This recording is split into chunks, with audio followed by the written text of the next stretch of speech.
Si tienes el problema de una salsa que está bien así rala y no la quieres servir así, que tenga un buen toque cremosito, mira, échale fécula de maíz o la famosa maicena con agua y le das ahí, le bates así suave.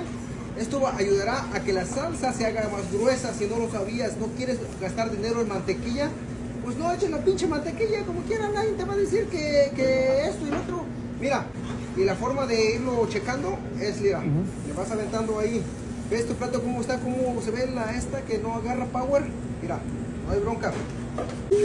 Este secreto no cualquiera te lo va a compartir, porque una salsa tiene que llevar firmeza, textura, no líquida como una agua.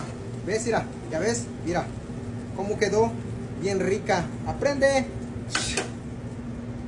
Ya viste, bien gruesecita. Tú eliges qué cantidad de maicena le pones a tus salsas para que queden gruesas o delgadas, pero ya aprendiste el truco. Maicena para hacer textura, firmeza a tus salsas.